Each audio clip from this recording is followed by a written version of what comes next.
Vivimos en un país donde las decisiones del poder marcan el rumbo de todos, pero pocas veces escuchamos las voces detrás de esas decisiones. Por eso nace Ecos del Poder, un espacio de diálogo ciudadano.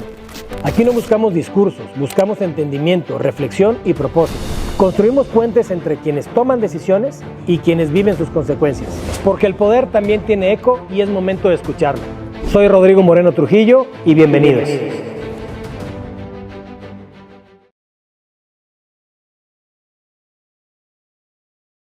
Bienvenidos a Ecos del Poder, una vez más. Hoy estamos muy contentos de recibir al presidente de la mesa directiva del Congreso del Estado de Jalisco, un gran político, académico, profesionista y sobre todo un gran ser humano, a mi querido amigo Julio Hurtado Luna, quien es un joven, pero con una gran trascendencia, una gran experiencia y con un gran currículum. Entonces, el día de hoy tengo el gusto de saludarlo y tenerlo aquí con ustedes en Ecos del Poder. Mucho gusto, Julio. Gracias por la invitación, con mucho gusto. Gracias. Bueno, pues, como es la dinámica de este podcast ciudadano, de todas y de todos, la idea fundamental, como se los dijimos en todos los capítulos que hemos presentado, la idea es conocer el rostro humano de nuestro invitado, que definitivamente toman decisiones fundamentales y trascendentes para la vida pública y política, académica, jurídica del país y en este caso nuestro Estado. Hoy el presidente es el titular de uno de los tres poderes en Jalisco. Entonces, platicaremos un poco de lo que es Julio, la persona. Después platicaremos un poco de lo que es su trayectoria, que nos platique un poco, Julio, de cómo le hiciste para llegar a donde estás, de dónde vienes, cuál fue ese camino y las políticas que estés implementando, Julio. Platícanos un poco de ti. Pues primero quiero agradecerte esta presentación, Rodrigo, porque pues ya me abriste muy bien, digamos, la plática. Soy joven, pero ya no tanto, ya pasaron algunos añitos desde que empezamos. Yo soy un alteño, orgulloso de mi tierra, muy orgulloso de la zona en la que nací, de la forma de vida, de los valores, digamos, alteños, de la familia en la que crecí, de los valores que me inculcaron. Crecí en esa cultura alteña del esfuerzo, de que las cosas en la vida se tienen que ganar trabajando, esforzándote, y así es como hemos logrado conseguir lo poco o mucho que hayamos avanzado en nuestra vida. En los Altos de Jalisco hay, digamos, toda una cultura, por eso nos dicen que somos mochos, una cultura muy tradicionalista, muy de familia, que conserva valores, digamos, familiares, un poco vinculados al catolicismo, que también en su cimiento pues tiene esta lógica de esfuerzo, de trabajo como fundamento de los resultados, ¿no? Digamos, esa cultura de la meritocracia. De ahí vengo, de trabajar en el campo, en el ganado. Fui ordeñador de vacas, me dedico al campo todavía con mucho orgullo. Hoy lo hago más como un hobby que como una actividad productiva, pero lo sigo haciendo con mucho cariño, ¿no? Y pues nos involucramos en la vida pública, por supuesto, por influencia de mi padre. De él aprendí, digamos, la pasión, el gusto por el tema público, primero por las leyes. Yo estudié Derecho también por influencia de mi padre, porque lo veía apasionado en el tema del derecho.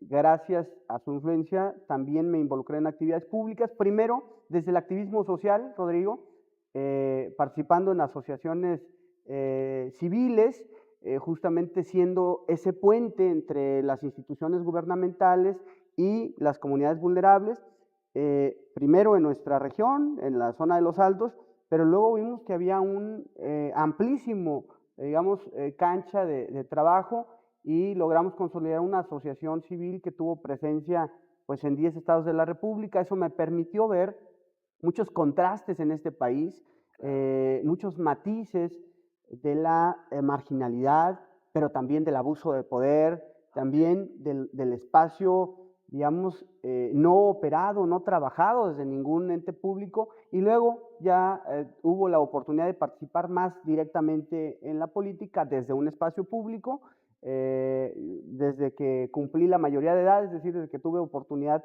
de ejercer derechos políticos, me afilié al PAN, convencido de que era, digamos, el canal, el vehículo en el que yo quería participar, porque me identifiqué claramente, te decía, con los valores salteños, pues con esta forma de pensar, con esta ideología, y a partir de ahí empecé a hacer política, primero partidista y luego ya hubo otras oportunidades, Rodrigo.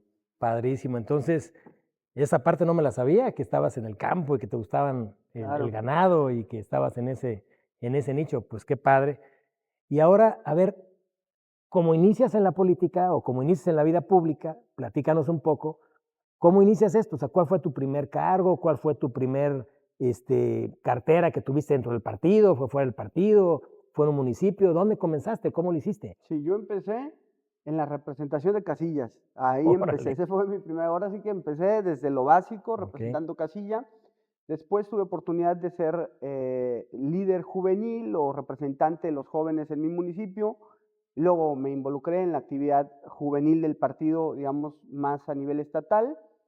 Tuve oportunidad también de ser representante general del candidato a presidente municipal y coordinador de campaña en Unión San Antonio, que es mi Municipio. municipio de origen. Y en el 2015 tuve ya la oportunidad de ser candidato titular a la presidencia municipal, estando yo muy joven, de 24 años, una experiencia sin duda que pues marcó, digamos, o trazó la ruta de mi vida. Y nos fue pues bien porque logramos ganar una elección muy apretada, una elección con muchos cuestionamientos, con una efervescencia política muy importante, hubo una alta participación, la gente se motivó, muy de panzazo la logramos sacar, finalmente logramos llegar a la responsabilidad y del 2015 al 2018 creo que fue un momento crucial para lograr consolidar quién iba a ser yo o cómo íbamos a arrancar ese proceso de la vida pública, porque fíjate que nos fue muy bien. Yo en la primera elección te decía, gané con 100 votos de diferencia Sí, me y luego me acuerdo. la querían hacer tablas. Tú te recordarás de Sí, aquel claro. momento.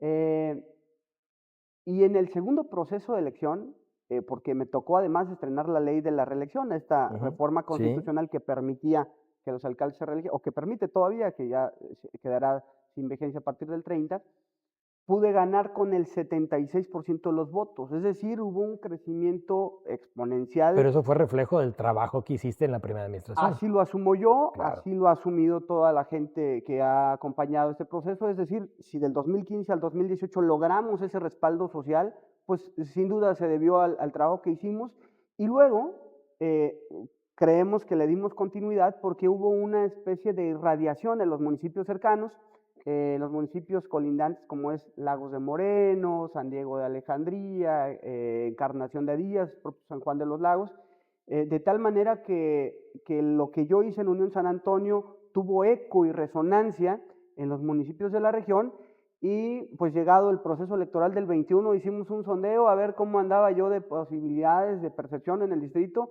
y me iba muy bien, así que decidimos y el partido me dio también la confianza de poder participar y logramos un escaño aquí en el Congreso local en el 21 y bueno, pues en el 24 la gente me refrendó la oportunidad de estar aquí y aquí seguimos, Rodrigo. ¿Cómo lo hemos hecho? A base de trabajo. No hay, digamos, no hay nada oculto, a base de resultados, de asumir compromisos con la gente, de cumplirlo, porque es la única Claro, manera de claro. mantenerte vigente, asumir compromisos, cumplirlos, trabajar y no alejarte del trabajo cercano con la gente, porque lo que uno tiene que hacer es puente entre las demandas ciudadanas y las soluciones gubernamentales. Eso es lo que nos toca hacer y eso es lo que he tratado de ser, un instrumento de soluciones hacia con la gente, uno, para atraerlas y construir leyes o reformas que les sirvan a los ciudadanos o para servir como el vínculo de gestoría entre lo que ya existe como programas o políticas públicas y que finalmente aterricen con los ciudadanos, ¿no? Padrísimo. Entonces, 2 veces presidente, 2 veces o presidente, sea, alcalde de tu municipio, ajá, y ahora vas de diputado, es mi ¿no? Tu segundo segundo periodo de periodo como diputado diputado. y ahora presidente de la mesa directiva del Congreso, Bueno, ¿no? también ahora tengo justamente esa responsabilidad, una responsabilidad que en principio me otorgó pues mi bancada, al interior de la bancada del PAN hubo esa oportunidad y pues por supuesto con el respaldo de los 38 diputados, porque al final la mesa directiva fue votada por unanimidad. Más allá del acuerdo político, de la rotación de las mesas, bueno, pues es importante tener el respaldo de todos, porque Claro, como se vota por cédula, pues claro. también alguno por ahí puede expresar inconformidad, y creo que ese respeto también se gana a través Claro, con trabajo. de la conducción, de cómo se conduce uno con los demás. Me precio decir que soy un tribuno apasionado, me subo, le sueno cuando hay temas de mi interés, cuando hay temas que creo que hay que levantar la voz, pero siempre cuidamos mantener el respeto en el debate, de no cruzar la línea personal, de que el debate sea en el plano de las ideas, en el plano de la confrontación ideológica y de las decisiones que se están tomando, y no cruzar la línea personal, porque creo que luego eso afecta también Claro. el cómo es uno percibido, ¿no? No, bueno, pues es que esos son los valores, la educación, ¿no? Completamente. El saber trabajar en equipo y además yo conocí a tu papá, tuve el honor y el gusto de conocer a tu papá, un gran hombre, un gran político, también con muchos cargos a nivel nacional, Sí. una figura pública importantísima que aportó mucho al Estado, mucho a su municipio, y la Sin verdad es duda. que sin duda, hijo de Tigre Pintito, y la verdad que te felicito, te conozco desde muchos años, desde que estabas muy jovencito, y me da mucho gusto que hoy estés consolidando ese tema y que seas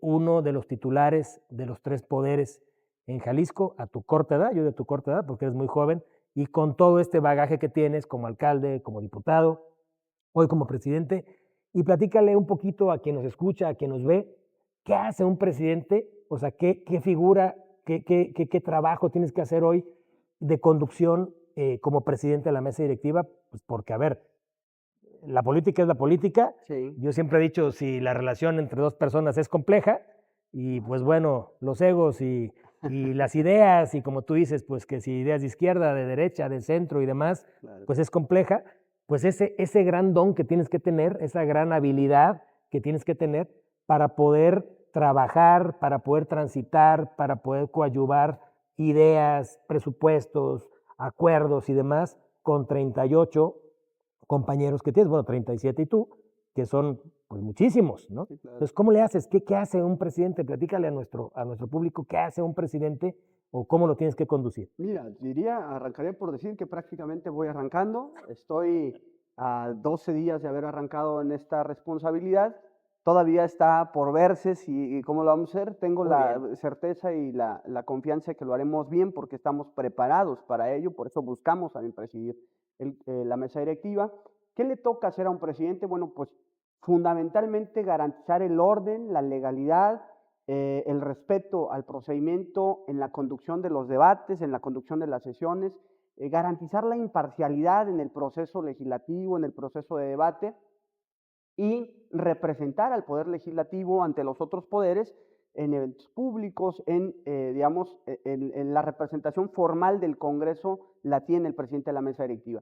Eso implica también, pues, que en este periodo, y particularmente cuando esté en funciones de presidente, pues no puedo tomar partido ideológico, es decir, mi función es garantizar la imparcialidad, el debate amplio, profundo, plural, y yo diría fundamentalmente amplio, que se debatan los temas. Yo soy un convencido de que los temas se deben debatir a profundidad, que no se le debe cerrar el micrófono a nadie, que deben agotarse los argumentos, las ideas, para que pueda haber una amplitud en el criterio al final, que si se esgrimen todos los argumentos, la decisión final será la más plena en cuanto a conocimiento haya. Y bueno, pues por supuesto garantizar que ese debate sea con respeto, sea institucional, que garantice el espacio parejo para todos. Eso es lo que nos tocará y eso es lo que voy a buscar. ¿Qué busco, Rodrigo? Regresarle al Congreso, y digo regresarle porque creo que lo hemos perdido, institucionalidad, respeto, que los ciudadanos vuelvan a ver en el Congreso pues, un Congreso responsable, un Congreso que vuelva a ser para los ciudadanos lo que en realidad es la casa de las leyes, donde se construyen, se modifican las leyes para beneficio de los ciudadanos, porque ahora ha sido de todo, ha sido ha sido un set para redes sociales, ha sido un escenario de frivolidad, de shows también, porque luego ahí se arman shows y se montan escenarios para el espectáculo. Y eso no debemos ser.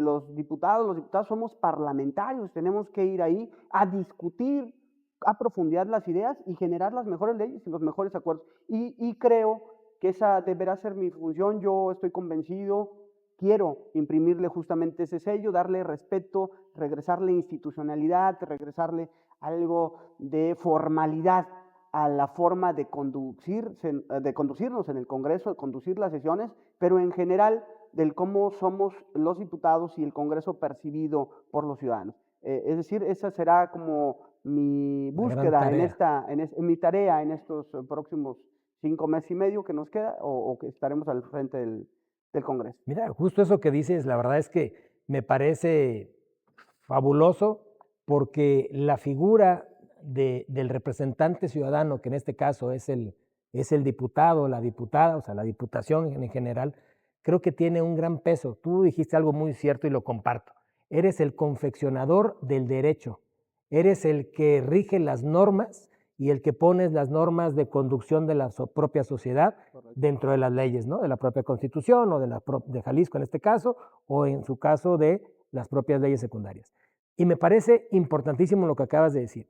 Hoy creo que hay que darle esa formalidad, esa esencia que se ha tenido de los confeccionadores de la norma, que son los diputados, sí, y dejar esos escenarios que han tenido. Y si tú ves, por ejemplo, el Congreso Federal y lo que ha pasado allá, bueno, pues bueno, es una locura, ¿no? Entonces creo que justo lo que dices, das en el clavo, porque la ciudadanía, el mejor vínculo, el más cercano con los ciudadanos, pues son los diputados, ¿no? Entonces esa percepción me parece espectacular que la tengas que generar, que hacer, que regresarles esa formalidad, esa investidura que tiene un diputado, porque no es nada más y nada menos quien es el que va a dirigir con las leyes el orden de la sociedad, el orden de la ciudadanía y la conducción finalmente de la misma, la misma población. Entonces, la verdad me parece fabuloso, pero ¿cómo piensas hacerle? ¿Qué vas a trabajar? O sea, ¿cuáles serían esas propuestas? ¿O dónde los vas a llevar? ¿O cómo las vas a construir? ¿O qué vas a modificar algún reglamento? ¿O hasta dónde lo tendrías que llevar? ¿Cómo lo piensas confeccionar? Pues mira, de entrada, Rodrigo, cumplir el reglamento, que es algo que generalmente no sucede. Okay. Empecemos por cumplir el reglamento y por darle orden al funcionamiento del Congreso. Hoy, ¿qué ha sucedido? Hablabas tú del Congreso Federal, que ha sido verdaderamente en escenario para payasadas, shows y lo que quieras. Y tiene mucho que ver, primero, con el perfil de diputados que han llegado, con absoluto respeto, pero creo que hay que prepararse para el cargo. La profesionalización del servicio público también es una gran responsabilidad y es un gran pendiente. Y parte mucho también del electorado. ¿No? Decimos, es que ya no se respeta a los diputados. Pues a veces ni los diputados nos respetamos. Si no nos respetamos nosotros menos, vamos a poder pretender que nos respeten los ciudadanos. Bueno, pues lo primero es respetar el procedimiento, hacerlo cumplir. Si convocamos a una sesión a las 12, que por cierto tengo una convocada, pues a las 12 se arranca. Y si pasa el tiempo suficiente y pues se decreta que no hubo condiciones para sesionar, a veces nos citan a las 12 y empezamos a las 5 de la tarde, pues esto es una grosería rampante para los que estamos ahí, pero también nos da descrédito hacia afuera porque ni siquiera somos capaces de cumplir en un horario para la convocatoria. Y desde ahí, súmale, imagínate que los que hacemos las leyes, los que estamos obligados a confeccionar la ley, luego atropellamos el reglamento, luego sacamos acuerdos sin respaldo, digamos, de procedimiento. Pues claro que nos irrespetamos. Yo diría que primero hacer cumplir, digamos, la ley, la ley orgánica del Poder Legislativo, el propio reglamento del procedimiento de debates y además, Rodrigo, bueno, la institucionalidad y la formalidad que yo le quiero imprimir, hablo específicamente de la mesa directiva, lo haré en la mesa directiva. Lo que haga y lo que actúe cada diputado, pues es absolutamente libre. Yo soy respetuoso de cada perfil. Yo insisto, estoy convencido que el Congreso ni es set para redes sociales, ni tampoco debe ser un escenario para shows mediáticos, debe ser específicamente el espacio en el que se construyan, se confeccionen y se modifiquen los ordenamientos legales que dan base al funcionamiento de la sociedad, ¿no? Y eso es lo que vamos a hacer, Rodrigo. Perfecto. Mira, la verdad es que das justamente al punto clave. Yo creo que la gente correcta, la gente educada y la gente que se tiene que preparar para llegar a esa función de diputado, pues realmente debe pensar. No es nada más ser candidato por ser candidato y querer ser diputado porque se me ocurrió y Sí, porque tuve la condición política de ser candidato, ¿no? la La coyuntura, verdad, ¿no? exacto, la coyuntura política.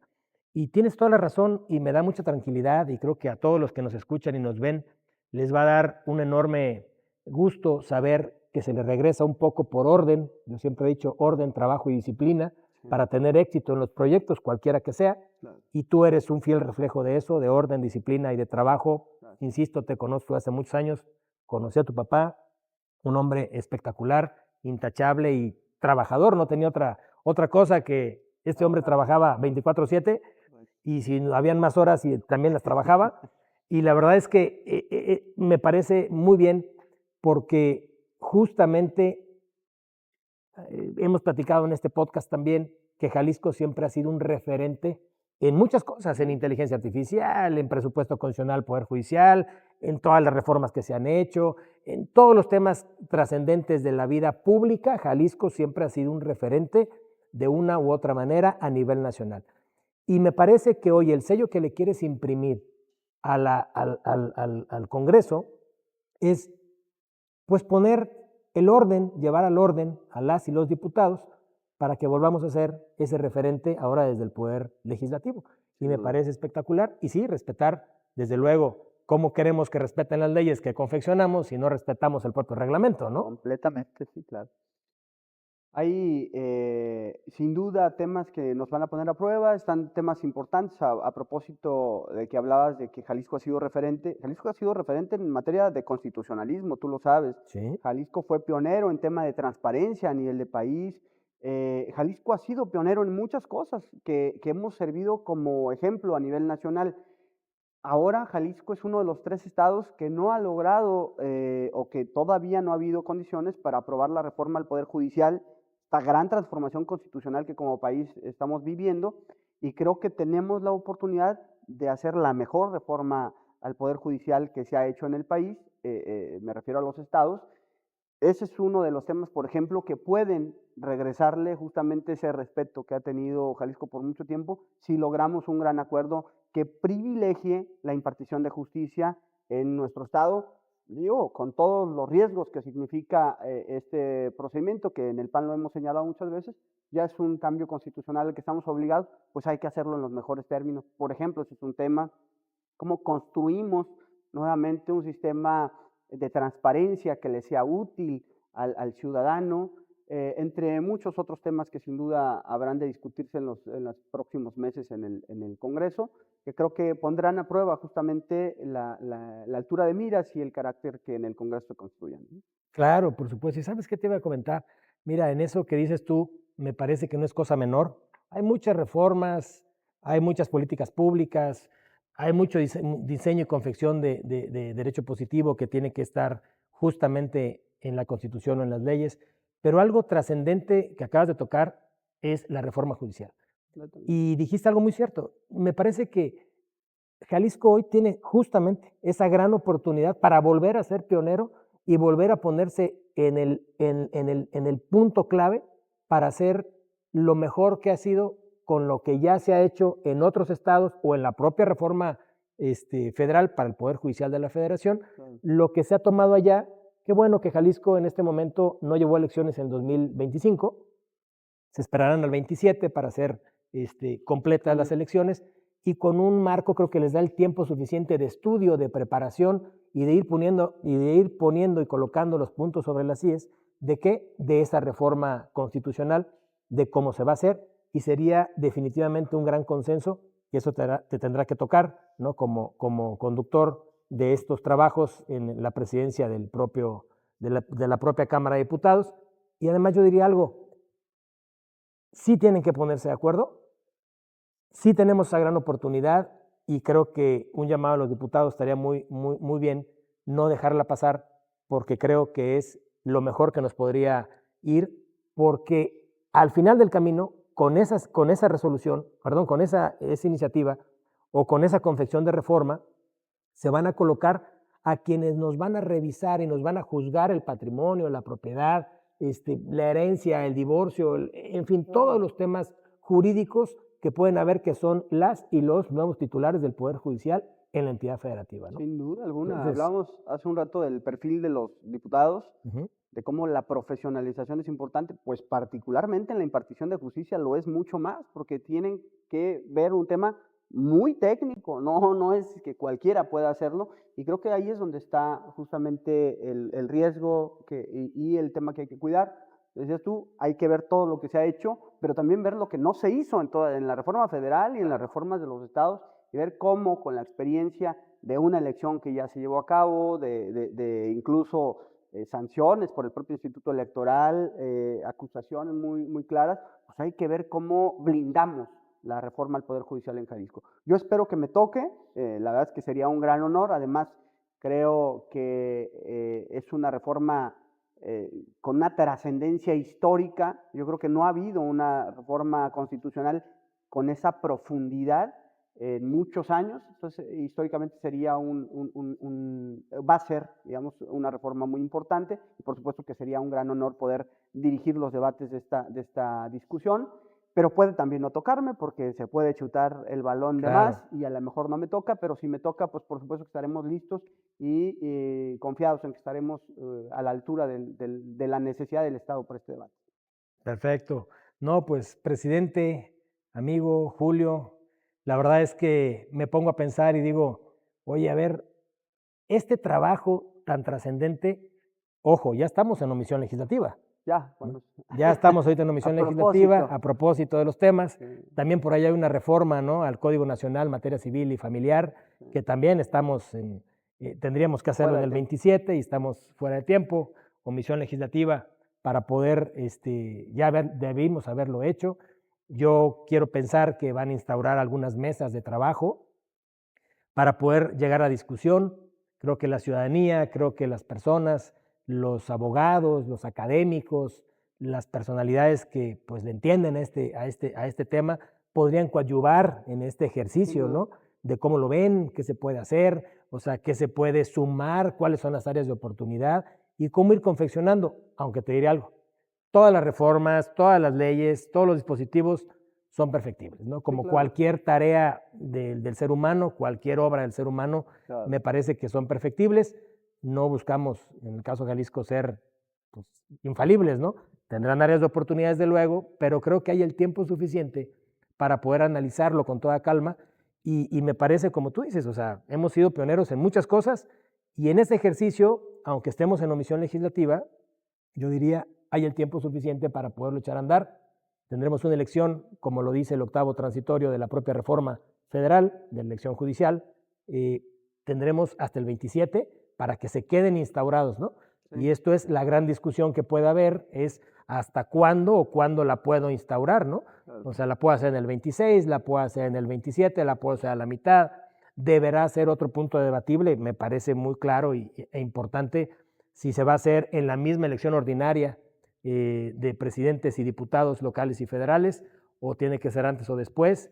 Y bueno, pues también es un tema interesante, porque desde luego en esta reforma, si te das cuenta, tú la estudiaste perfectamente bien, el otro día me la explicabas, pero muy gráficamente, traes muy clara la ruta de tiempo, y me quedé pensando una reflexión que me hiciste con toda razón, y dije, bueno, es que dice que debe de ser coincidente con la elección 2027, pero no dice con la jornada electoral, dice con la elección 2027. Claro. Y la elección 2027, creo yo, pues comienza en octubre o en septiembre del año previo a la jornada electoral.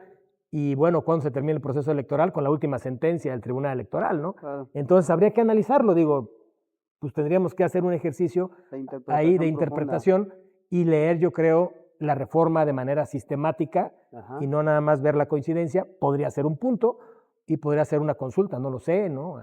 Pues quien determinaría esto en una última instancia, que sería la Suprema Corte, claro. y a ver cómo la ven, qué precedentes hay.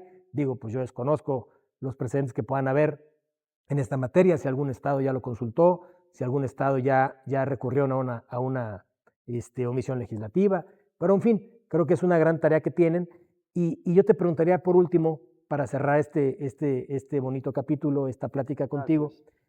Ahora, con los pendientes que se tienen, yo quisiera ver, a ver, tenemos un presupuesto constitucional desde la administración pasada al Poder Judicial del Estado de Jalisco. Sí, Y tú decías algo muy importante. Bueno, pues así como estamos legitimados y yo aspiro a que tengamos una importante legitimidad quienes llegamos hoy al Congreso con todo el bagaje, como por ejemplo tu historia de vida, presidente 2 veces, diputado 2 veces, ahora presidente del Congreso, pues pedir que esos abogados que lleguen, que se inscriban, pues también se inscriban personas con la congruencia, con la ética, con la legitimación, que puedan dar una atención, que puedan resolver un caso, que puedan resolver de manera clara y concreta, y no como los vemos, ¿no? Ahora que han llegado por una boleta y que, bueno, con todo respeto, no saben ni conducir una audiencia, ¿no? Entonces, qué pena. Entonces me parece que eso es peligrosísimo, porque imagínate, te detienen o te privan de la libertad y te resuelve alguien que no sabe el procedimiento penal. No, bueno, está complicadísimo. Entonces, esos temas me parecen justo que habría que pensar también, pienso yo, en esa reconducción de recursos del presupuesto constitucional que esté etiquetado una gran parte a solamente hacer infraestructura del Poder Judicial, pero todo lo que tiene que echar a andar, como tú decías bien, o sea, tantos juzgados, se tienen que abrir juzgados, darles insumos, computadoras, micrófonos, salas de audiencia, y todo eso también creo que es una gran tarea que ustedes tienen, ¿no? ya te dieron la chamba de gestor del Poder Judicial. No. El diálogo entre poderes es importante justamente por eso, porque el diálogo republicano entre los poderes permite identificar también las necesidades. A ver, una cosa es la propuesta de presupuesto que plantea el Ejecutivo, pero la responsabilidad y la facultad constitucional de Claro. confeccionarlo, de finalmente aprobarlo con modificaciones o no, es el Congreso. Hemos Claro. visto ahora el ejercicio nacional en donde al presupuesto no le mueven, pero ni una coma, y es muy lamentable que los diputados renuncien a su facultad constitucional exclusiva, que es de aprobar Claro. y armar el presupuesto. Nosotros estamos convencidos que en este espacio de aprobación del presupuesto, pues sabemos de presentar nuestras propuestas, nuestras modificaciones, nuestras reservas, y por supuesto apuntas muy bien que si queremos un poder judicial fuerte, capaz, pues debemos de fortalecerlo en lo económico, en lo presupuestal.